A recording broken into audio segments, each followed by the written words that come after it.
தந்தை செல்வா பெற்றுத்தராத தமிழீழத்தை அஷ்ரப்பாகிய நான் பெற்றுத் தருவேன் என்று பேசுகின்ற போது எல்லோரும் ஆலவாரம் செய்தார்கள். அவரது தொகுதி கல்முனை தொகுதி, அந்த தொகுதி கூட அவர் அந்த ஆணைக்காக வாக்களிக்கவில்லை. இதுக்கான காரணம் யார் என்றால் தமிழர் விடுதலை கூட்டணி விட்ட தவறு.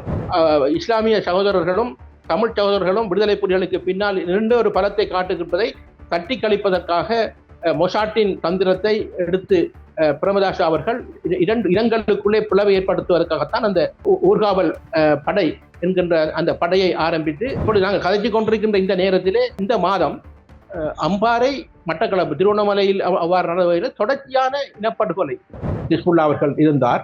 அவர் தான் இப்பொழுது கூறுகின்றார். அதிலே கூடுதலாக அந்த மாவட்ட குழு கூட்டத்திலே துரைராஜசிங்கம் அவர்கள் நேரடியாக அவர்களின் பெயரை அவர் கூறுகின்றார். ஆனால் 3 பேர் வைத்தவர்கள். இந்த விடயத்தை அப்பொழுது அவர் கூறவில்லை. 96ஆம் ஆண்டு இப்பொழுது கூறுகின்றார். 2015ஆம் ஆண்டு தான் அவர் அதை வெளிப்படையாக அரசியலுக்காக காத்தாங்குடியிலே அந்த பேட்டியை கொடுக்கின்றார் அல்லது பிரச்சாரத்திலே பேசுகின்றார். நான் தான் அதை செய்தேன், நான் தான் அந்த நீதிபதியை மாற்றினேன் என்றெல்லாம் அவர் கூறுகின்றார். அரசியலில் நகர்த்தப்படும் காய்கள், திரை மறைவில் நடக்கும் ரகசிய பீரங்கள், உலகத் தமிழர் அறிந்தேயாக வேண்டிய உண்மைகளை தேடி ஒரு உடறுப்பு.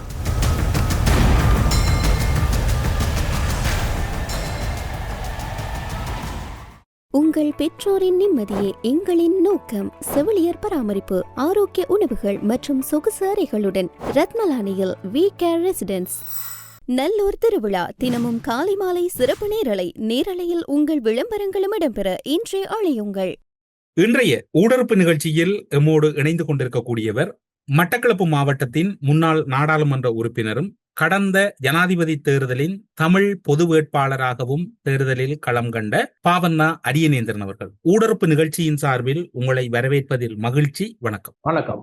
இன்று மிக பிரதான பேசுபொருளாக மாறியிருப்பது கல்முனை ஆதார வைத்தியசாலை அல்லது கல்முனை வடக்கு ஆதார வைத்தியசாலையில் முஸ்லிம் பெண்களுக்கான ஆடை அணிந்து வருவது தொடர்பில் ஏற்பட்டிருக்கக்கூடிய விவகாரம் மிகவும் பேசுபொருளாகவும் பல தளங்களில் வாத பிரதிவாதங்களையும் ஏற்படுத்தி கொண்டிருக்கின்றது.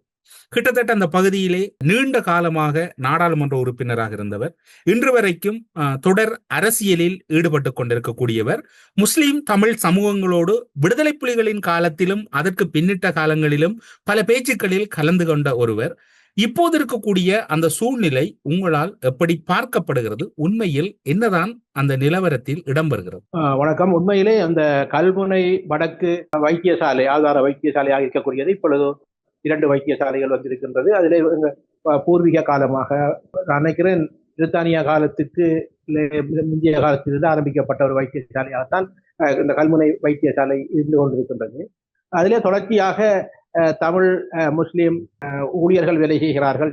நோயாளிகள் அதிலே தமிழ் முஸ்லிம் பாரபட்சமற்ற முறையிலே வேலை செய்கிறார்கள்.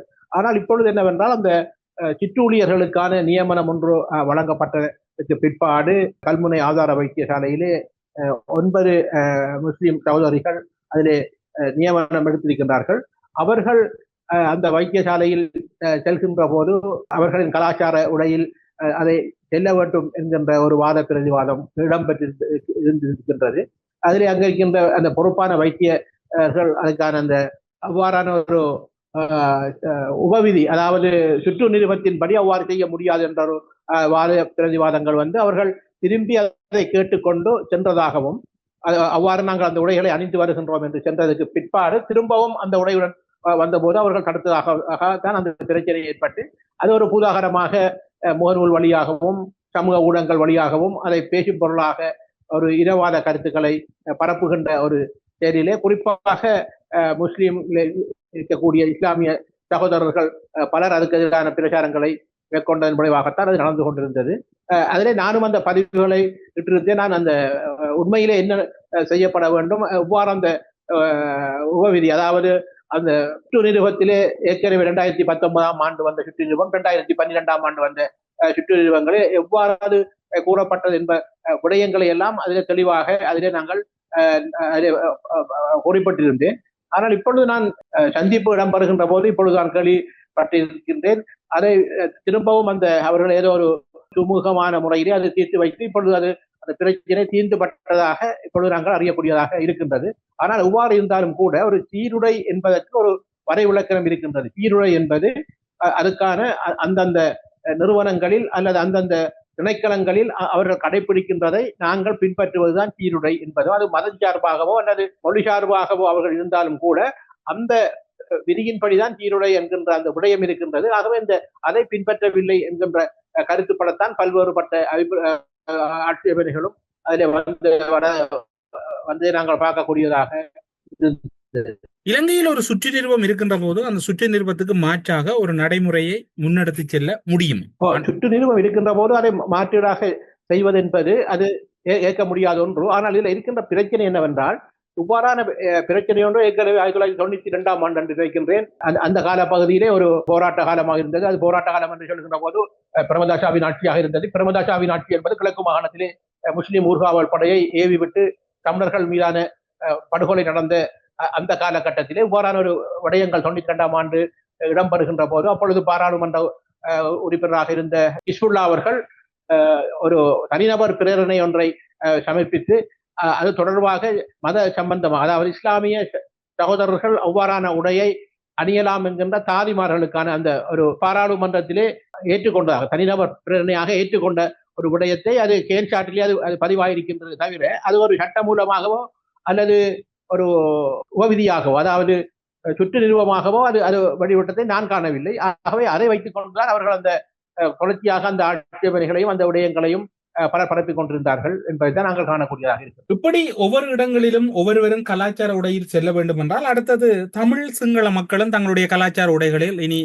தாதியர்களாக பணியாற்றுவது அனுமதிக்கப்படும். நிச்சயமாக அவ்வாறு கேட்டால் அது அனுமதிக்கப்படத்தான் வேண்டும். ஆனால் என்னை பொறுத்த மட்டில் வேறு மதத்தவர்கள், குறிப்பாக நான் பிரதிநிதித்துவப்படுத்துகின்ற சமயமாக இருக்கக்கூடிய சைவ சமயம், அதாவது இந்து மதமாக இருக்கலாம் அல்லது சகோதர மதமாக இருக்கக்கூடிய கிறிஸ்தவ மதம், கத்தோலிக்க மதத்தவர்கள் அவ்வாறு கேட்கின்ற மனப்பான்கு அவர்களுக்கு இல்லை. ஏனென்றால் நாங்கள் ஒரு நாகரிகத்தின் கீழ், ஒரு கட்டுப்பாட்டின் கீழ் எங்கள் மதத்தை நாங்கள் தழுவியவர்கள். ஒரு இடத்திலே எந்த விதத்தில் எவ்வாறு செல்ல வேண்டும் என்கின்ற மத சம்பந்தமாக சைவ இந்து சமயத்தவர்களும் மற்றவர்கள் அதை கடைபிடித்துக் கொண்டிருக்கின்றார்கள். எங்களுக்கு அந்த உடையை விட சேவை என்பது முக்கியம் என்கிறதுதான் ஏனைய மதத்தவர்கள் அதை பின்பற்றுகின்ற காரணத்தினால் அவ்வாறு இருக்கின்றது. ஆனால் நீங்கள் கேட்டது போன்று யாரோ அந்த அந்த அவ்வாறான ஒரு உடையை நாங்களும் கொண்டு செல்லலாமா என்று கேட்பதற்கு நியாயம் இருக்கின்றது.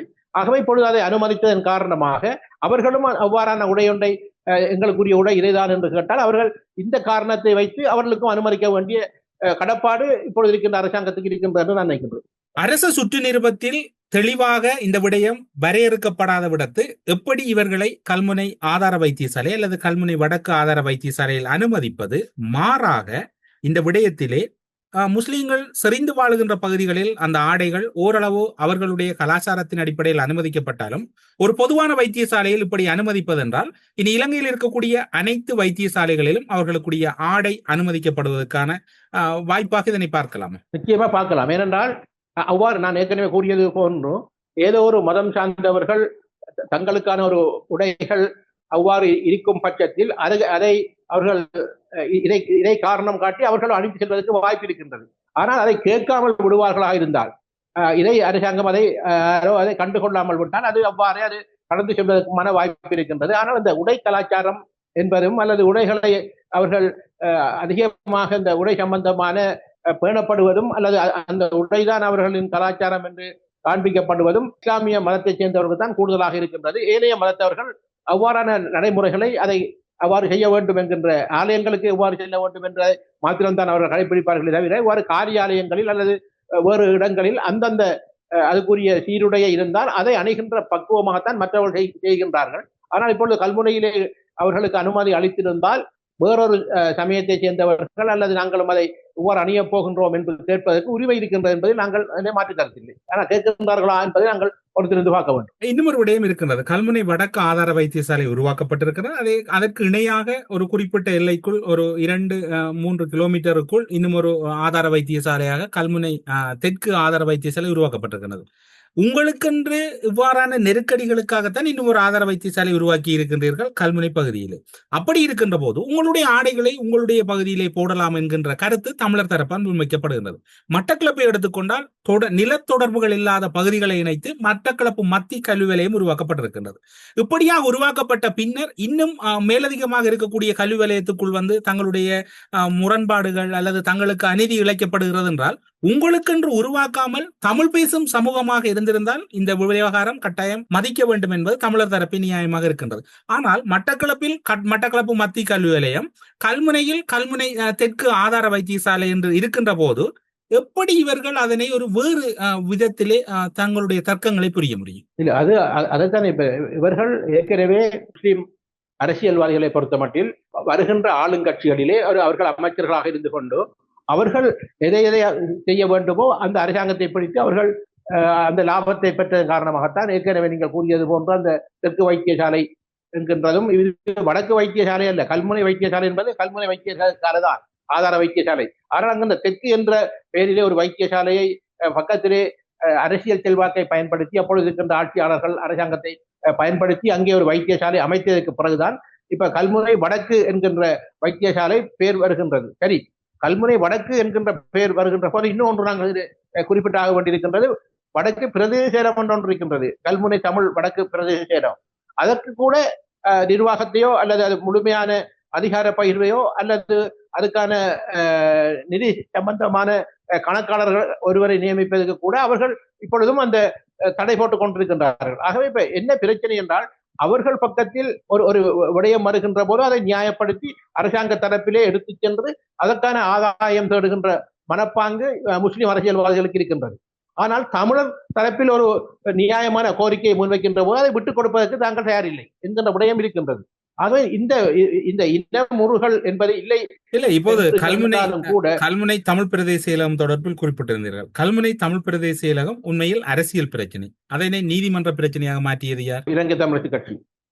இலங்கை தமிழரசு கட்சி. இப்போது அரசியல் பிரச்சனைகள் அனைத்தையுமே நீதிமன்றத்துக்கும் நீதிமன்ற விவகாரங்கள் அனைத்தையுமே அரசியல் பிரச்சனையாக மாற்றி வைத்திருக்கக்கூடிய ஒரு சூழ்நிலை தான் இப்போது எழுந்திருக்கின்றது. அதனை ஏற்றுக்கொள்கிறீர்களா? மயிலத்தனை மாதவனை விவகாரம் என்பது அரசியல் பிரச்சனையா நீதிமன்ற பிரச்சனையா?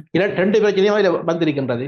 ஏற்கனவே நீதிமன்றத்துக்கு வழக்கு ஆடப்பட்டு வழக்கு தீர்ப்பு அளிக்கப்பட்டு தீர்ப்பிலே அந்த காணியிலே இருக்கின்ற அத்துமீறியவர்களை குடியேற்றத்திலே இருந்து அவர்களை அப்புறப்படுத்துமாறு கட்டளையிட்டாலும் கூட அதை கட்டளையிட்ட தீர்ப்பு அப்படியே இருக்கின்றது. ஆனால் அதை அந்த காணி பிடித்தவர்களை அப்புறப்படுத்தவில்லை. இது நீதிமன்றத்திலே தீர்ப்பு சொல்லியும் இல்லாத பிரச்சனையாக இருக்கின்றது. அரசியல் பிரச்சனையாக வருகின்ற போது அதை பேசி அதை தீர்க்க வேண்டும் என்று ஜனாதிபதியுடன் பல தரப்பட்ட பேச்சுகள், முன்னாள் ஜனாதிபதி, முன்னாள் இருந்த கிழக்கு மாகாண சபை ஆளுநர்களோட பேசி இறுதியாக மட்டக்களப்பிலே இப்பொழுது இருக்கின்ற அனுரகுமார ஜனநாயக ஜனாதிபதி வந்த போது கூட அவர் அரசியல் ரீதியாக 1564 ஏக்கரை மேச்சத்தரைக்கு தருவதாக அரசியல் ரீதியாக அவர் கூட்டத்திலே ஒரு மாவட்ட ஒருங்கிணைப்பு கூட்டத்திலே உறுதியளித்தாலும் கூட அதற்கு கூட இன்னும் பொதுவான ஒரு வர்த்தமானி பிரசுரமோ அல்லது அந்த காணி அளவீடுகளோ இதுவரை செய்யப்படவில்லை. கதைத்து அரசியலுக்காக சென்ற விடயமாகத்தான் இருக்கின்றது. ஆகவே இந்த மேச்சத்தரை பிரச்சனை என்பது இரண்டு விடயங்களிலும் முற்றுப்பெறாமத்தான் இருந்து கொண்டிருக்கின்றது. அந்த போராட்டம் என்பது இப்பொழுதும் அவர்கள் கிரான் பண்ணையாளர்கள் அதுக்கான நீதி கேட்டுத்தான் இப்பொழுதும் போராடி கொண்டிருக்கின்றார்கள். அதுதான் உண்மை. உங்களுடைய அனுபவத்தில் எங்களுடைய மண்ணுக்கும் எங்களுடைய மக்களோடும் அல்லது எங்களுடைய மக்களின் வாழ்க்கைகளோடும் தொடர்பில்லாதவர்கள் தமிழர்களை தலைமை தாங்க வருகின்ற போதுதான் இவ்வாறான ஒரு மிகவும் பிற்போக்கான அரசியல் ஆரம்பிக்கிறது என்பதை ஏற்றுக்கொள்கிறீர்களா? நிச்சயமாக. அதுதான் பல வருடங்களாக இப்பொழுது நாங்கள் பார்க்கின்ற போது 2010 அதாவது விடுதலை புலிகளின் மௌனத்திற்கு பிறகுதான் இவ்வாறான ஒரு நிலைமைகள் தொடர்ச்சியாக வடகிழக்கில் இடம்பெற்றுக் கொண்டிருக்கின்றது. தலைமை இல்லாத கட்சிகளாகவும் சொற்கேளாத தொண்டர்களாகவும் தொடர்ச்சியாக ஒரு கட்சிக்குள்ளே இரண்டு அணிகள் பிளவு ஏற்படுகின்ற ஒரு நிலையிலும் தொடர்ச்சியாக இருந்து கொண்டிருக்கின்றது. அதில் எந்த ஒரு மாற்று கருத்தும் இல்லை. ஆகவே நீங்கள் யார் என்று பார்ப்பீர்களாக இருந்தால் அதில் நீங்கள் கூறுகின்ற போது வெளிநாட்டிலே இருந்து அல்லது வெளி மாவட்டத்திலே இருந்து இந்த கட்சிக்கு தேர்தல் அரசியலுக்காக வந்தவர்கள் அந்த கொள்கை அரசியலில் இருந்து விலகி செல்கின்ற போது இவ்வாறான குளறுபடிகள் தொடர்ச்சியாக இருந்து கொண்டிருக்கின்றது என்பது அது எல்லோருக்கும் தொடர்ச்சியாக நாங்கள் பார்க்கக்கூடியதாக இருந்து கொண்டிருக்கின்றது. அதுதான் உண்மை. இப்போதைய சூழ்நிலை இலங்கையில் இருக்கக்கூடிய நிலைமைகள் என்பது தமிழர் தரப்பை பொறுத்தவரையில் ஒரு அரசியல் மந்த நிலையில் இருப்பதை நீங்கள் ஏற்கிறீர்களா? நிச்சயமாக ஒரு மந்த நிலையில் அரசியல் நிலை இருந்து கொண்டிருக்கின்றது. அதில் குறிப்பாக எங்களோட அரசியல் பொதுவான அரசியல் நிலை என்பது ஒரு எதிர்கட்சிகள் ஆளுங்கட்சியை எவ்வாறாவது அவர்களுக்கு எதிரான ஒரு போராட்டத்தை செய்ய வேண்டும், அல்லது அதை குழப்ப வேண்டும், அல்லது ஆட்சியை மாற்றி அமைக்க வேண்டும் என்பதில் பொதுவாக சிங்கள தேசிய கட்சிகள் தென்பகுதியில் இருக்கின்ற அவர்கள் அதிலே முனைந்து கொண்டிருக்கின்றார்கள். அது ஒரு புறம். எங்கள் வடகிழக்கில் இருக்கக்கூடிய கட்சிகளை பொறுத்த மட்டும் ஒற்றுமை இல்லாமல் ஒரு தேசமாக மக்களை கட்டியெழுப்ப முடியாமல், ஒரு கொள்கை ரீதியாக எல்லோரும் ஒருமித்து இதுதான் தீர்வு என்று சொல்ல முடியாமல் சிதறி போயிருக்கின்ற ஒரு நிலைமை வடகிழக்கில் இருக்கின்றது.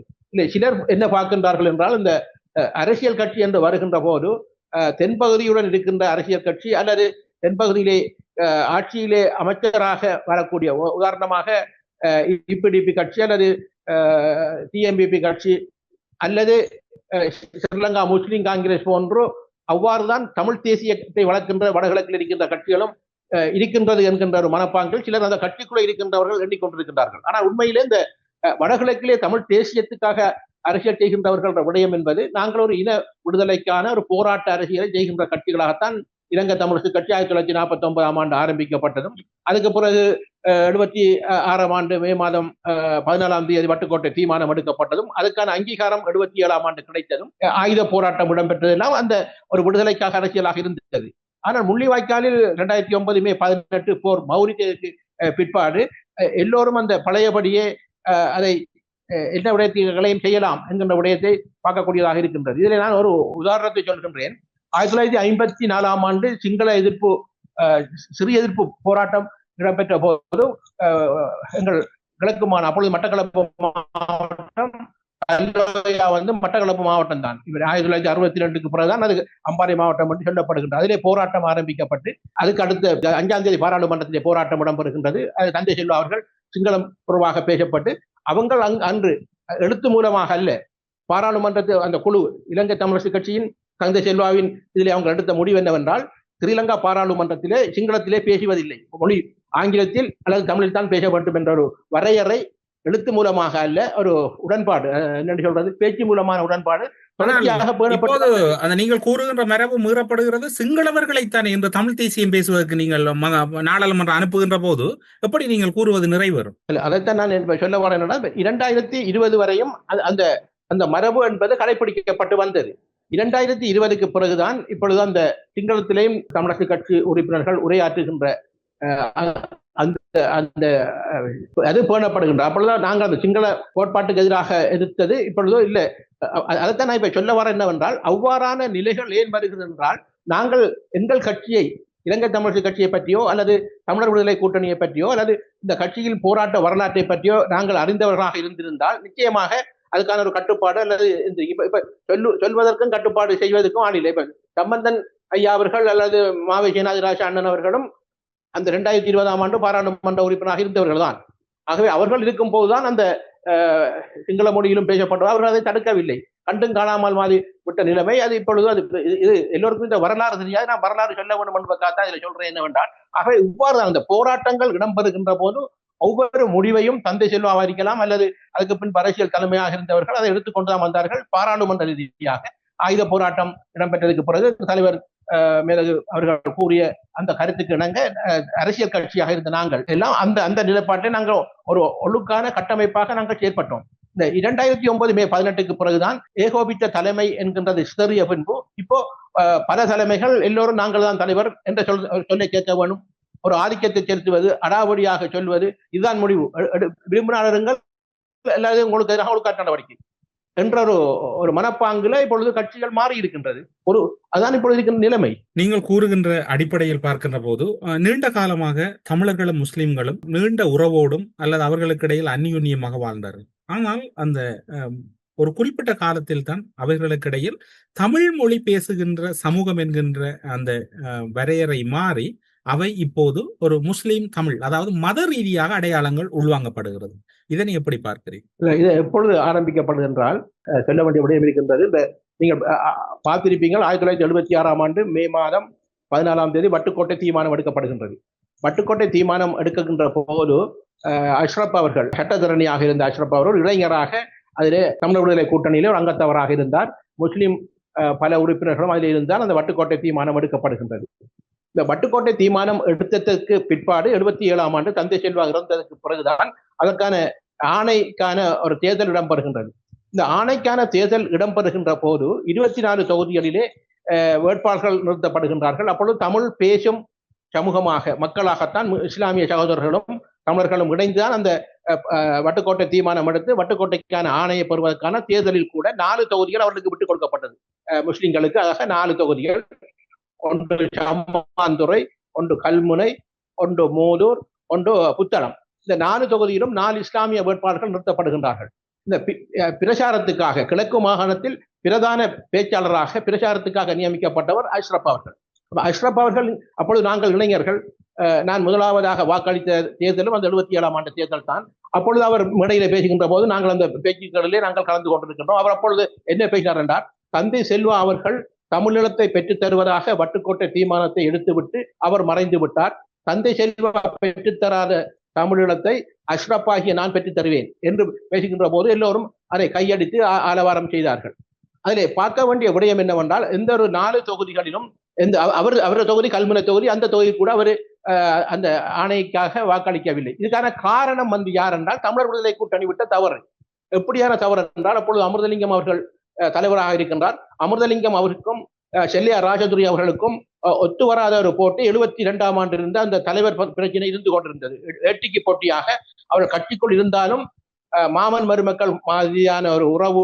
அப்பொழுது அவர் கணக்கிட்டார் அமிர்தலிங்கம் அவர்கள் செல்லியா ராஜதுரை அவர்களை எப்படியாவது இந்த தேர்தலிலே தோற்கடிக்க வேண்டும் என்று. அவர் தொடர்ச்சியாக 24 வருடங்களாக ஒரு பாராளுமன்ற உறுப்பினராக இருந்ததன் காரணமாக இந்த இரட்டை அங்கத்தவர் தொகுதி என்கின்ற அந்த மகுடத்தை வைத்துக் கொண்டு கவிஞர் காசி ஆனந்தன் அவர்களையும் செல்லியா ராஜதுரை அவர்களையும் இங்கே போட்டியிடுகின்றார்கள். கவிஞர் காசி ஆனந்தனுக்கு தமிழர் விடுதலை கூட்டணியின் சார்பாக உதயசூரியன் சின்னம் கொழுபடுகிறது, இவருக்கு வீட்டு சின்னம் கொழுபடுகின்றது. அதிலே அவ்வாறு பேசி அந்த வாக்கெடுக்கின்ற போது காத்தான்குடியிலே ஐக்கிய தேசிய கட்சியோடு பிரச்சாரம் செய்தது என்னவென்றால், தமிழீழத்துக்காக கேட்டு போராடுகின்ற தமிழர்கள் முஸ்லிம்களின் வாக்குரிமையை, உறுப்புரிமையை தட்டி பறிக்கின்றார்கள், முஸ்லிம்களை ஒதுக்குகின்றார்கள், எங்களுக்கு வருகின்ற ஒரு பிரதித்துவத்தை தட்டி கழிக்கின்றார்கள், ஆகவே இவர்களுக்காக வாக்களிக்க போகின்றார்கள் என்பதை ஐக்கிய தேசிய கட்சியில் இருக்கின்றவர்கள் அந்த பிரச்சாரத்தை மேற்கொண்டார்கள். அந்த பிரச்சாரத்தின் வெற்றி என்பது 4 தொகுதியிலும் தோற்கடிக்கப்படுகின்றது. அப்பொழுது அதில் செய்தி வருகின்றது என்னவென்றால், 18 பாராளுமன்ற உறுப்பினர்கள் தமிழகத்துக்கான அங்கீகாரத்துக்கு மக்கள் ஆணையிட்டாலும் இஸ்லாமியர்கள் எவர்களும் தமிழகத்துக்கான அங்கீகாரம் அப்பொழுதே தரவில்லை என்ற செய்தி அது வருகின்றது. இப்ப இந்த விடயங்களை எல்லாம் எங்களாக்களும் பேச மாட்டார்கள், அல்லது வேற ஆட்களும் பேச மாட்டார்கள். அதை மௌனமாக வைத்துக் கொண்டு வேற காரணங்களை கூறிக்கொண்டிருப்பார்கள். ஏன்னால் விடயங்கள் யார் விளைவிட்டார்கள் என்கின்ற விடயத்தின் காரணமாகத்தான் நீங்கள் கூறிய அந்த விடயத்துக்கு வருகின்றேன். அதிலே இருந்து 77ஆம் ஆண்டிலிருந்து அஷ்ரப் அவர்கள் அதிலே விலகுகிறார் தமிழர் விடுதலை கூட்டணியில் இருந்து. 81ஆம் ஆண்டு காத்தான்குடியிலே ஸ்ரீலங்கா முஸ்லிம் காங்கிரஸை ஆரம்பிக்கின்றார். அதுக்கு பிறகுதான் இந்த ஒரு இணக்க ரீதியாக இருந்தாலும் கூட அப்பொழுது முரண்பாடு வரவில்லை. 81 அவர் கட்சி அமைக்கப்பட்ட அவர்களுக்கான சுதந்திரம் இருந்தது, இவர்கள் ஒத்தாக நடந்தார்கள். ஆனால் இதை சரியாக பாவித்தால் இப்பொழுது இருக்கின்ற சயித் பிரேமதாசாவின் தந்தையார் பிரேமதாசா அவர்கள் 90ஆம் ஆண்டு அவர் ஜனாதிபதியாக வந்ததுக்கு பிறகுதான் இந்த பிரித்தாளும் தந்திரத்தை கையாளுகின்றார். இந்த பிரித்தாளும் சிறுபான்மைக்குள் ஒரு பிளவை ஏற்படுத்த வேண்டும் என்பதற்காக நீங்கள் பார்த்திருப்பீர்கள், தமிழீழ விடுதலை புலிகளின் விடுதலை போராட்டத்திலே ஏறக்குறைய 45 இஸ்லாமிய சகோதரர்கள் மாவீரர்களாக மரணித்தார்கள். இஸ்லாமிய சகோதரர்களும் தமிழ் சகோதரர்களும் விடுதலை புலிகளுக்கு பின்னால் இரண்டு ஒரு பலத்தை காட்டுகின்றதை தட்டி கழிப்பதற்காக மொசாட்டின் தந்திரத்தை எடுத்து பிரேமதாசா அவர்கள் இனங்களுக்குள்ளே பிளவை ஏற்படுத்துவதற்காகத்தான் அந்த ஊர்காவல் படை என்கின்ற அந்த படையை ஆரம்பித்து அந்த எங்களுக்குள்ள இப்படி நாங்கள் கதைச்சு கொண்டிருக்கின்ற இந்த நேரத்திலே இந்த மாதம் அம்பாறை, மட்டக்களப்பு, திருவண்ணாமலையில் அவ்வாறு நடவடிக்கையில் தொடர்ச்சியான இனப்படுகொலை. 6 இனப்படுகொலை என்றால் ஸ்ரீலங்கா இராணுவத்துடன் இஸ்லாமிய முஸ்லிம் ஊர்காவல் படை சேர்ந்து செய்த அந்த படுகொலையின் படு என்பது இன்று வரை நாங்கள் 36 ஆண்டு நடந்து அதிலே கண்ட வெற்றி தான் இப்பொழுது அந்த பிரித்தாளும் தந்திரமாகவும் இப்பொழுது இந்த முஸ்லிம் தமிழ் பிரச்சனை என்பது இந்த 90ஆம் ஆண்டுக்கு பிறகு வலுப்பெற்றிருந்தது என்பதுதான் உண்மையான வரலாறு. இதுதான் உண்மையான வரலாறு. ஆனால் ஓட்டமாவடி காளி கோயிலா இருக்கலாம், அல்லது ஓட்டமாவடி பிரதேசங்களில் இருந்த வரலாற்று பூமிகளில் இடம்பெற்ற அத்துமீறல்களாக இருக்கலாம், எல்லாவற்றுக்கும் ஒரு வாக்குமூலம் அல்லது வாய்மூல அறிக்கை ஹிஸ்புல்லா அவர்கள் கொடுத்திருக்கின்ற போது அது தொடர்பில் நீங்களும் கடந்த காலங்களிலே நாடாளுமன்றத்திலும் சரி, உள்ளும் சரி, வெளியிலும் சரி பிரஸ்தாபித்திருந்தீர்கள், இப்போதும் கூறுகின்றீர்கள். ஒரு நீண்ட அல்லது மட்டக்களப்பு மாவட்டத்துக்கே சொந்தமான ஒரு நீண்ட பாரம்பரிய அரசியலை உடைய நீங்கள் இந்த விவகாரங்கள் தொடர்பில் என்ன நினைக்கின்றீர்கள்? மீன் சந்தை காலிகளாக எதிர்வரும் காலங்களில் மாறுமா என்றால் அது மாறாது. ஆனால் அதனை செய்தேன் என்று கூறுகின்ற ஒருவர் தொடர்ச்சியாக அந்த விடயத்தோடு என்றும் பயணித்துக் கொண்டிருக்கின்றார். அந்த விவகாரம் எப்படி இருக்கு? இதில் நாங்கள் பார்க்கக்கூடிய விடயம் என்னவென்றால், இது நடந்தது 96ஆம் ஆண்டு. 96ஆம் ஆண்டு தமிழர் விடுதலை கூட்டிலே இங்கே 3 பாராளுமன்ற உறுப்பினர்கள் இருந்தார்கள். மாமனிதர் ஜோசப் பராசிங்கம் ஐயா அவர்கள், அமரத்துவம் அடைந்த எங்கள் செல்வராஜ் அண்ணன் அவர்கள், இப்பொழுது இருக்கின்ற துரை ராஜசிங்கம். இந்த 3 பேரும் தமிழர் விடுதலை கூட்டணியில் பாராளுமன்ற உறுப்பினர்கள். 4 பேர் அதிலே வெற்றி பெற்றவர். அதிலே இஸ்லாமிய பாராளுமன்ற உறுப்பினராக ஹிஸ்புல்லா அவர்கள் இருந்தார். அவர் தான் அந்த அதை இப்பொழுது கூறுகின்றார். தான் இருக்கின்ற போது ஒருவருடைய பேரை தான் கூறுகின்றார். ஆனால் 3 பேரும் எதிர்த்தார்கள். அதிலே கூடுதலாக அந்த மாவட்ட குழு கூட்டத்திலே துரை ராஜசிங்கம் அவர்கள் நேரடி அழைத்ததன் காரணமாக அவரின் பெயரை அவர் கூறுகின்றார். ஆனால் 3 பேரும் வெற்றவர்கள் இந்த ஓட்டமாவடி விடயத்தில். ஆகவே அப்பொழுது இருக்கின்ற அந்த அரசாங்கம் என்பது நீங்கள் பார்த்திருப்பீர்கள். 96ஆம் ஆண்டு என்பது இப்பொழுது செம்மணியிலே நாங்கள் 524 இன்றைக்கு எறும்புக்கூடு எடுத்துக்கொண்டிருக்கின்றோம். இந்த எறும்புக்கூடு செம்மணியில் நடக்கின்ற போது அப்பொழுது சந்திரியா பண்டாரநாயக்க குமாரசிங்க அவர்கள் தான் ஆட்சியில் இருந்தார். அவருக்கு ஸ்ரீலங்கா முஸ்லிம் காங்கிரஸில் இருந்து 7 பேர் அவருக்கு துணையாக ஆட்சிக்கு போனார்கள். அதிலே 4 பேர் அமைச்சர்களாக இருந்தார்கள். ஆகவே சந்திரிகாவின் ஆட்சியை வைத்துத்தான் 96ஆம் ஆண்டு காளி கோயில் இடிக்கப்பட்டது அல்லது அகற்றப்பட்டது என்பது இருந்தது. ஆனால் அவர் இந்த விடயத்தை அப்பொழுது அவர் கூறவில்லை. 96ஆம் ஆண்டு நான் தான் இடித்து விட்டேன், நான் தான் அகற்றிருக்கின்றேன் என்பதை 96ஆம் ஆண்டு வரை அவர் கூறவில்லை. எப்பொழுது கூறுகின்றார்? 2015ஆம் ஆண்டு தான் அவர் அதை வெளிப்படையாக அரசியலுக்காக காத்தாங்குடியிலே அந்த பேட்டியை கொடுக்கின்றார் அல்லது பிரச்சாரத்திலே பேசுகின்றார். நான் தான் அதை செய்தேன், நான் தான் அந்த நீதிபதியை மாற்றினேன் என்றெல்லாம் அவர் கூறுகின்றார். ஆகவே இந்த அரசியலுக்காக பேசுகின்ற போது 2015ஆம் ஆண்டு நல்லாட்சி அரசாங்கத்திலே இருந்தவர்கள் எங்கள் தமிழ் தேசிய கூட்டமைப்பு எதிர்க்கட்சி தலைவராக இருந்த எங்கள் சம்பந்தனையா அவர்கள். ஆகவே அந்த காலகட்டத்தில் கூடியதான் சாட்சியாக வருகின்ற போது அந்த காலகட்டத்திலே இவர்கள் அப்பொழுது இருந்த 2015ஆம் ஆண்டு இருந்தவர்கள் இதை பெரிசாக பார்க்கவில்லை என்னவென்றால் இது அரசியலுக்காக பேசிவிட்டார், இதை நாங்கள் எடுக்கின்ற என்ற ஒரு விடயம். 2வது விடயம், அப்பொழுது ஜனாதிபதியாக இருந்தவர் மைத்ரிபால சிறிசேனா அவர்கள். அல்லது நீதிமன்றத்துக்கு இதை கொண்டு சென்றாலும் கூட அதுக்கான தீர்ப்பு, அதுக்கான வாய்ப்பு வரக்கூடிய வாய்ப்பு இருந்திருக்கும் அல்லது அதை விட்டுக் கொடுக்கின்ற, அதாவது தமிழ் தேசிய இணக்க அரசியல் என்கின்ற போது இவர்கள் அதே காலகட்டத்தில் 2015ஆம் ஆண்டு கிழக்கு மாநில சபையிலும் 11 ஆசனங்களுடன் ஸ்ரீலங்கா முஸ்லிம் காங்கிரசுடன் ஆட்சி செய்தவர்கள் தானே. அந்த நட்பு ரீதியாக இதை கண்டும் காணாமல் மாதிரி அதை விட்டிருந்தார்கள். அதை மீண்டும் இப்பொழுது அதை கிளறுவதாக இருந்தால், என்னை பொறுத்த மட்டில் இப்பொழுது இருக்கின்ற அரசாங்கம் சரியோ பிள்ளையோ பல விடயங்கள் செய்யவில்லை, பல வேலைகள் செய்யவில்லை. இந்த நீதி சம்பந்தமான சில விடயங்கள் செய்கின்ற காரணத்தினால் இது யாராவது அதுக்கு எதிராக ஓட்டமாவடியிலே அந்த காளி கோயிலை இடித்த அந்த மண்ணிலே பிறந்தவர்கள், அதுக்கான உரிமையை பெற்றவர்கள் அல்லது அந்த ஆலய பரிபாலன சபை யாராவது இதை இவ்வாறு செய்ய வேண்டும் என்று கூறுகின்ற போது அதை செய்யலாம் என்று நான் நினைக்கின்றேன். ஆனால் அந்த ஆலய பரிபாலன சபை எந்த நிலை எடுக்கும் என்பது எங்களுக்கு தெரியாது. ஆனால் இன்னும் ஒரு பலவீனமான செயற்பாடு இருக்கின்றது கிழக்கு மாகாணத்தை பொறுத்தவரையில். தமிழர்கள் எல்லாம் யதார்த்தவாதிகளாகவும் அல்லது தமிழர்கள் எல்லாம் மெத்த படித்தவர்களாகவும் அல்லது தமிழர்கள் எல்லாம் தமிழர்களுடைய உரிமைகள் விடயங்களிலே ஒரு அசம்பந்த போக்கோடு செயற்படுகின்ற நிலை அண்மை காலங்களிலே அதிகரித்திருக்கின்றது. எல்லோரும் நியாயவாதிகள், யதார்த்தவாதிகள், எல்லோரும் ஒரு பெரும் வரலாற்றுகளுக்கு சொந்தக்காரர்கள் போன்று மிகவும் ஒரு பிற்போக்கான செயற்பாட்டில் பலர் ஈடுபடுவதை நீங்கள் ஏற்கிறீர்களா? இதில் நிச்சயமாக இப்பொழுது இருக்கின்ற விடயத்தை நீங்கள் இதில் ஒன்றை பார்க்க வேண்டும். இப்பொழுது எங்கள் போராட்டம் ஏறக்குறைய 72 வருடங்களை கடந்திருக்கின்றது. இந்த 72 வருடங்களிலே 28 வருடங்கள் தந்தை செல்வாவின் அறவழி போராட்டம், அடுத்த 30 வருடங்கள் தலைவர் பிரபாகரனின் ஆயுத வழி போராட்டம். இந்த 2 தலைவர்களும் ஏகோபித்த தலைவர்கள் என்பதை நாங்கள் ஏற்றுக்கொள்ள வேண்டும். நாங்கள் மாத்திரமல்ல, அந்த தந்தை செல்வா அவர்கள் ஐந்திய ரீதியாக போராட்டம் இடம்பெறுகின்ற போது வடகிழக்கு மக்கள் ஒன்றாக நின்றார்கள். தந்தை செல்வாவுக்கு பின்னால் அந்த ஐந்திய போராட்டத்தில் ஒரு உரிமையை பெற வேண்டும் அல்லது எந்த போராட்டமாக இருந்தாலும் அது மட்டக்களப்பாக இருக்கலாம், யாழ்ப்பாணமாக இருக்கலாம், திருகோணமலையாக இருக்கலாம், அம்பாறையாக இருக்கலாம், அல்லது மன்னாராக இருக்கலாம், எல்லாரும் ஒருமித்துத்தான் அந்த ஐந்திய போராட்டத்தில் அவருக்கு பின்னால் நின்றார்கள். அது ஏகோபித்த தலைமை சொன்னார். அவர் சொன்னால் அதை ஒரு தேவ வாக்காக எடுத்த ஒரு நிலைப்பாடு இருந்தது. சரி, அதுக்கு பிறகு 75ஆம் ஆண்டு மே மாதம் 5ஆம் தேதி விடுதலை புலிகள் ஆரம்பிக்கப்படுகின்றது. அதற்கு பிறகு தலைவர் பிரபாகரன் அவர்கள் 35 விடுதலை இயக்கங்கள் தோற்றம் பெறுகின்றது. 1987 ஜூலை 29 ஏனைய இயக்கங்கள் 35 இயக்கங்களும் தங்களை பணியை விட்டு சிலது அரசியல் கட்சியாக சேர்ந்தார்கள், சிலது விட்டு விலகிறார்கள், சிலவர்கள் குடியுடன் சேர்ந்தார்கள். ஆகவே அந்த காலகட்டம் இருந்து ஏகோபித்த தலைவராக 1989 ஜூலை மாதம் 29 இலங்கை இந்திய ஒப்பந்தத்துக்கு பிறகு, அதாவது சுதுமலை பிரகடனத்துக்கு பிறகு 2009 மே 18 வரையும் தலைவர் மேதகு அவர்களை ஒரு ஏகோபித்த தலைவராகத்தான் எல்லோரும் பார்த்தார்கள். ஆகவே இந்த ஏகோபித்த தலைவர் என்கின்ற கட்டமைப்புக்கு வளர்ந்த நாங்கள், வளர்ந்த மக்கள், வளர்ந்த இளைஞர்கள் இப்பொழுது ஏகோபித்த தலைமை சிதறுகின்ற போது யார் சொல்கின்றதை கேட்பது ஒருவரிலே நம்பிக்கை இல்லை. இப்பொழுது இருக்கின்ற தலைவரை தேடுகின்றார்கள் மக்கள். கட்சியிலே இருக்கின்றவர்கள் தாங்கள் தான் தலைவர், நாங்கள் தான் முதலமைச்சர் வேட்பாளர்கள் என்று அவர்களே சொல்கின்றார்கள். முதல் அப்படி அல்ல, கட்சியை சொல்லும். நீ கேளு. உதாரணமாக உங்களுக்கு தெரியும், 2004 ஆண்டு தேர்தலிலே நான் தேர்தலுக்கு எதிராக செய்தபோது நீங்க கட்டாயம் கேட்க வேண்டும் என்கின்றதற்கு பணிக்கப்பட்டது. நான் இல்லை என்று சொன்ன போது, இல்லை என்று சொன்னால் நீயும் துரோகிதான் என்கின்ற விடயம் எனக்கு கூறப்பட்டது. அதனால் நான் வந்து கேட்டேன். ஒரு கட்டுப்பாடு இருந்தது.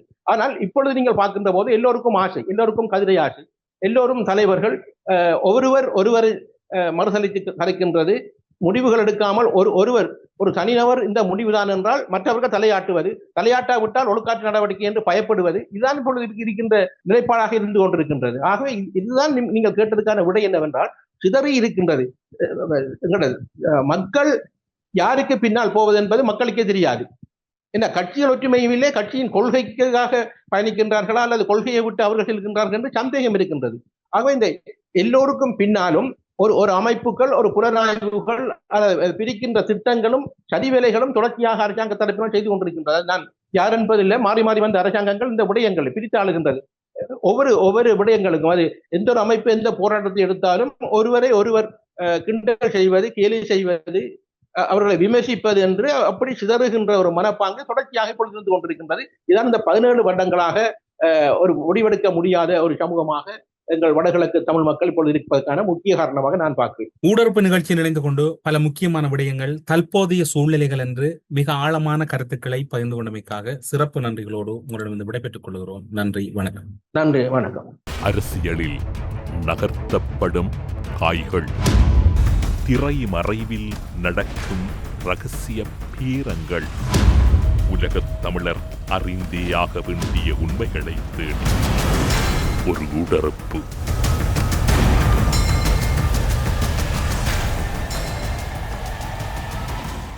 உங்கள் பெற்றோரின் நிம்மதியே எங்களின் நோக்கம். செவிலியர் பராமரிப்பு, ஆரோக்கிய உணவுகள் மற்றும் சொகுசு அறைகளுடன் ரத்மலானியில் வி கேர் ரெசிடென்ஸ். நல்லூர் திருவிழா தினமும் காலை மாலை சிறப்பு நேரலையில் உங்கள் விளம்பரங்களும் இடம்பெற இன்றே அழையுங்கள்.